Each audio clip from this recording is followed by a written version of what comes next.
અમદાવાદની સિવિલ હોસ્પિટલની સુવિધામાં ઓર વધારો કરવામાં આવ્યો છે, જેમાં સુપ્રિન્ટેન્ડન્ટ રાકેશ જોશીએ સંદેશ ન્યૂઝ સાથે આ સુવિધા અંગે વાતચીત કરી હતી। તેમણે કહ્યું હતું કે સિવિલ હોસ્પિટલમાં જે 1200 બેડની હોસ્પિટલ હતી હવે 1400 બેડની હોસ્પિટલ પણ બનશે, એટલે કે જે 1200 બેડની હોસ્પિટલ હતી તેમાં 200નો વધારો કરવામાં આવ્યો છે અને 1400 બેડની બનશે। 1400 બેડની હોસ્પિટલ બનાવવા તડામાર તૈયારીઓ ચાલી રહી છે। જૂની બિલ્ડિંગ તોડીને 1400 બેડની હોસ્પિટલ બનાવવામાં આવશે। 1200 બેડની હોસ્પિટલ તો હતી જ, પરંતુ હવે જે સુપ્રિન્ટેન્ડન્ટ છે રાકેશ જોશી તેમણે સંદેશ ન્યૂઝ પર વાતચીત કરતા જણાવ્યું કે લોકોની સુવિધા માટે, લોકોને યોગ્ય સારવાર મળી રહે તે માટે હવે 1400 બેડની હોસ્પિટલ બનાવાશે। અમદાવાદમાં આવેલી અસારવામાં સિવિલ હોસ્પિટલ છે, જે અમદાવાદીઓ માટે અને ગુજરાતના લોકો માટે સારા સમાચાર છે કે તે નવી બનવા જઈ રહી છે। ટૂંક જ સમયની અંદર હોસ્પિટલનું અલગ જગ્યાએ શિફ્ટિંગ કરવામાં આવશે અને અહીંયા કામ ચાલુ કરવામાં આવશે। આપણે સીધા હોસ્પિટલના જે અધિકારી છે તેમની સાથે વાત કરીશું। સાહેબ, કઈ પ્રકારની પ્રક્રિયા ચાલી રહી છે અત્યારે? એટલે તમે જે વાત સાંભળી છે એ વાત સાચી છે।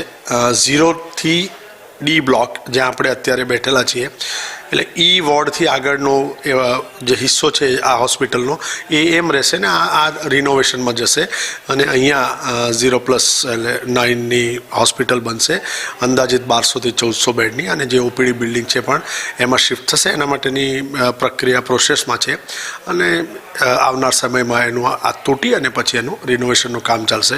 અહીંયા આવેલ દર્દીને તકલીફ ન પડે એટલા માટે એનું જે શિફ્ટિંગ છે, અમુક ડિપાર્ટમેન્ટને અમે અત્યારે ઓલરેડી 1200 બેડમાં શિફ્ટ કર્યા છે, જેમ કે ENT અને પ્લાસ્ટિક સર્જરી વિભાગ।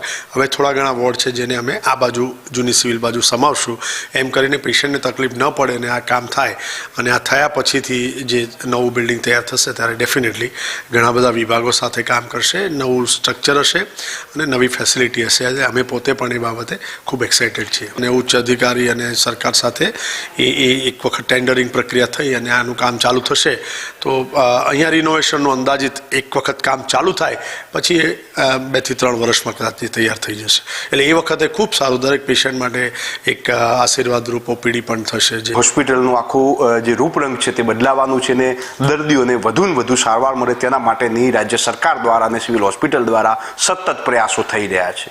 કેમેરામેન ઉપેન્દ્ર ત્રિવેદી સાથે જયંતિ ચૌધરી, સંદેશ ન્યૂઝ, અમદાવાદ। સિવિલ હોસ્પિટલનું હવે નવીનીકરણ થવા જઈ રહ્યું છે, એટલે કે આવનારા 2 થી 3 વર્ષની અંદર જે આ બિલ્ડિંગ જોઈ રહ્યા છો તે તોડવામાં આવશે ને તેની બદલે અહીંયા 9 માળની નવી આધુનિક હોસ્પિટલ બનાવવામાં આવશે। એટલે કે જે તે સમયે સિવિલ હોસ્પિટલ 4 માળની બનાવવામાં આવી હતી ને સૌથી મોટી હોસ્પિટલ બની હતી, તે હવે ફરી એકવાર સૌથી મોટી હોસ્પિટલ બનશે, 9 માળની બનશે। તમામ પ્રકારની સુવિધાઓ જે છે તે દર્દીઓને એક જ જગ્યાએ મળી રહે તે પ્રકારના આયોજન સાથે સિવિલ હોસ્પિટલ ટૂંક જ સમયની અંદર આ તમામ જે જર્જરિત બિલ્ડિંગો થયા છે તેમને તોડવામાં આવશે ને તેના બદલે 9 માળની આધુનિક હોસ્પિટલ તૈયાર થવા જઈ રહી છે। શકાય કે આવનારા અમુક દિવસોની અંદર અમદાવાદની અંદર અસારવા ખાતે આવેલી જે સિવિલ હોસ્પિટલ છે જે તોડવામાં આવશે અને તેનું નવીનીકરણ બાદ 3 વર્ષ બાદ અમદાવાદના અને ગુજરાતના દર્દીઓને સારી સુવિધા સિવિલ હોસ્પિટલમાં મળવાની શરૂ થશે।